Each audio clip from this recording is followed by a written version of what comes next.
Hey guys, I'm back. Feeling better too. Thanks for all the kind words and prayers. The pyrogenium, it really works, man. For real, for real. It'll be in the top of my description box. I would definitely recommend getting yourself several for your medicine cabinet to combat whatever's coming our way via chemtrails or whatever.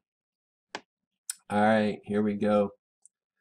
Got the last 300 frames pulled up here on ISWA. There's the Z cut looking straight down on the planet. We had a couple of high-speed solar wind events around. There it is, 13, 13, and 11. It lasted about an hour or thereabouts. Okay, 1498, 1387. So 20, so probably a small coronal hole rotated around from Nemesis behind the planet.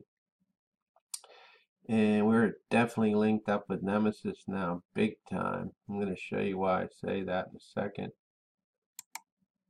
And I mean, as far as IMF goes, interplanetary magnetic field, there it is, 1387 to 2027, 967, 1498, 1334, 1139, 1023. Okay, so it lasted about 34 minutes, give or take, plus or minus 8 minutes, 4 minutes on each side. These are 4-minute frames given here, so I'll just start this running again. Okay, I got these three synced together, and these two down here, the Fock radiation belts, are synced. That's the 100,000 electron volts, which is the lowest level at which ionization begins to occur when electrons being stripped from atoms, which is ionization from the high energy electron volts. And at 4 million, that indicates definitely the presence of a nearby star. You don't get that kind of electron volt action from normal cosmic radiation. That's another thing nobody ever talks about, the high electron volts. Thankfully, they don't really reach the planet, but you're seeing all these crazy colored skies. That's why, because when the nitrogen and oxygen gets ionized, electron stripped, it turns funny colors up in the upper atmosphere. There's the back bow shock. That's the thing, you can see the breaks in there from time to time. Normally this is all blue and yellow. You can see the blacks and the purples. That indicates to me even higher than 4 million electron volt counts. And the whites, it's whited out. I would say that that's real high. And this just isn't able to read it. There's the back bow shock showing up real nice there. You can see the breaks. Stuff's getting in. But here's what I want to show you. Watch these black polar cap field lines. We're actually linked up with Nemesis now. Normally we would just see them flowing around the planet. And then we'd see the ones coming up the middle here, and we'd see some coming up this way.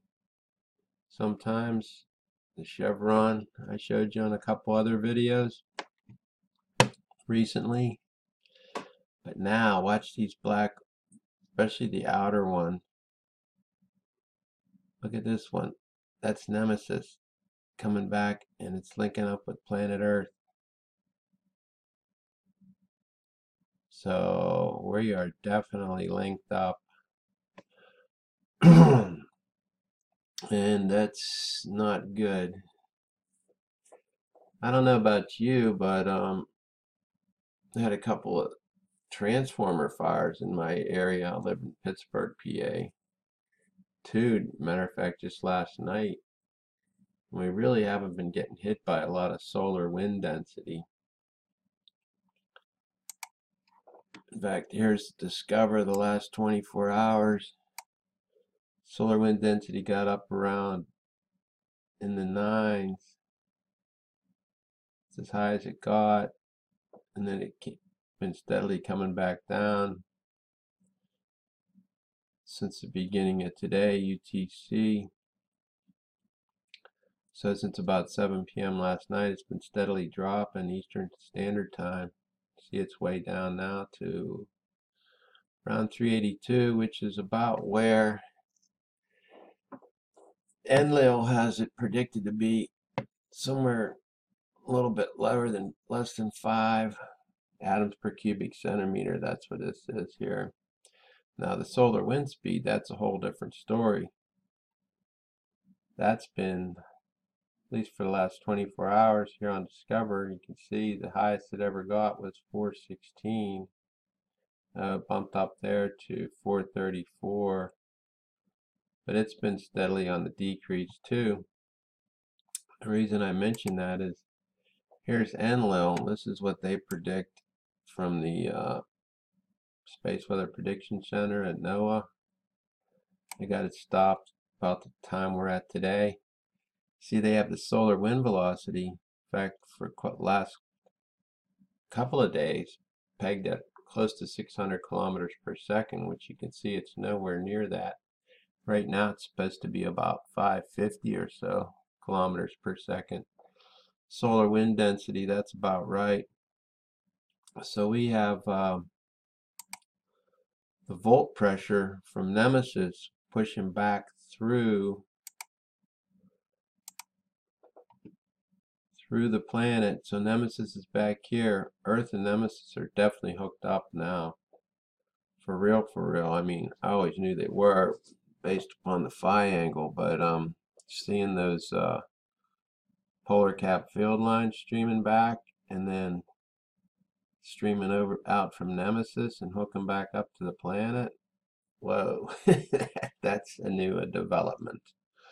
So anyway, I think with the strong backside connection with Nemesis, based upon this phi angle being well above 180, you can see I'm looking at the blue here. Anything above 180 indicates backside connection with another solar body. So that's pretty steady. So this volt pressure from Nemesis is pushing back and it's slowing down the solar wind speed. The density's remaining about the same because, like I pointed out a few videos back,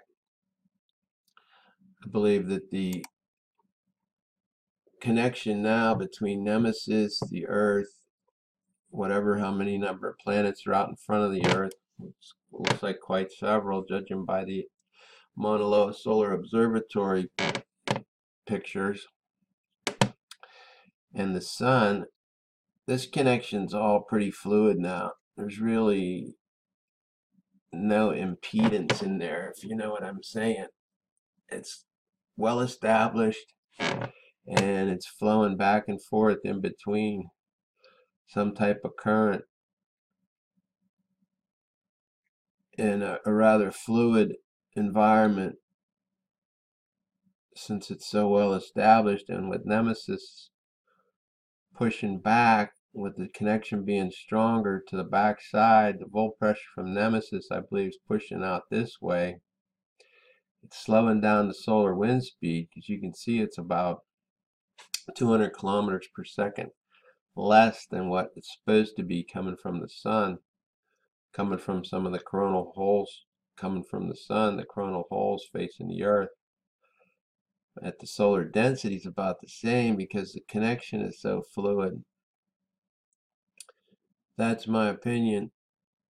Now, I said that nobody ever mentions the phi angle. Well, I should have put a caveat on that, because Ben Davidson, Suspicious Observers, occasionally mentions it.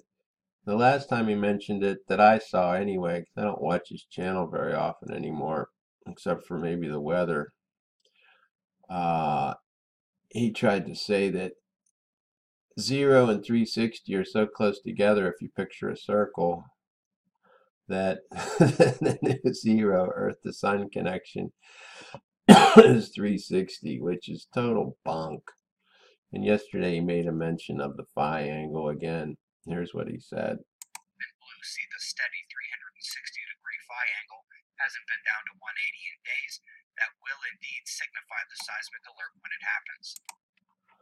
So he's talking about the phi angle coming down from 360 to 180, which, yeah, that would be a big switch. And the 180 would signify, this is the solar ham space weather tutorial. 0 degrees is an Earth to the Sun connection. That's if the phi angle were pointing from 0 degrees. If it's 180, it's pointing from the Sun to the Earth. Well, Ben Davis is trying to correlate the new 0 as being 360, which is total BS. And the dude is a despicable human being, in my humble opinion. In fact, he's really not a scientist. He's actually a lawyer. His father's a movie producer in Hollywood, and his sister's an actress. So he's just clearly a COINTELPRO with his fancy notions about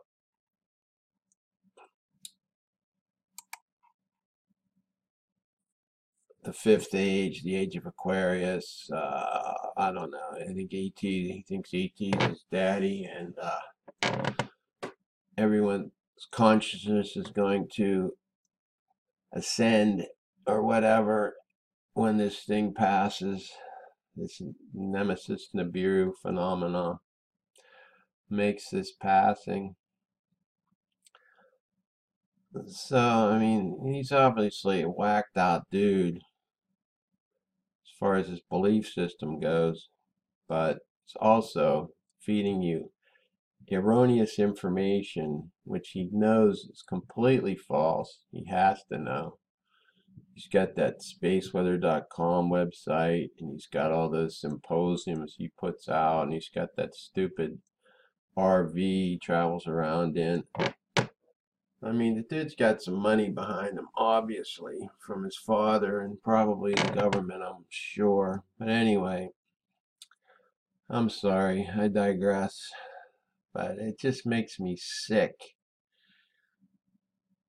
The level of depravity people will step to in order to deceive their fellow human beings. Knowingly deceive. So let's look at this again a little bit more. Here's what I'm talking about. Watch these. Watch this one here. It's going to come back. It's trying to come back and it connected. So let's just drag it through. So you see these polar cap field lines? Well, this one,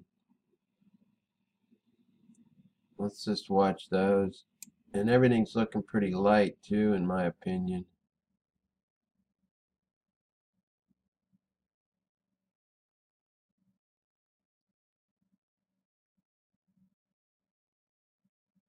Let me try to find what I'm talking about here specifically. I think I pointed it out to you earlier, but if you didn't catch it, let's find it again. I think it's toward the end of this run. Okay. There's one thing. See that one there? See this one here? See how they're coming from Nemesis, from a backside object, and there's another one there. They're snaked out toward the planet, and I'm going forward in time here. See how they connect? They connect to a polar cap field line.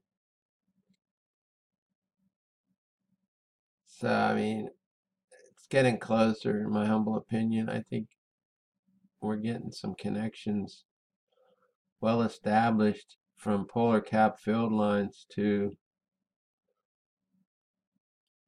helmet streamers or whatever from the Nemesis. Not sure. Let me show you MLSO real quick because I'm running out of time. And read my hypothesis number 1 and hypothesis number 2 below the video, and you'll catch up on what's been going on.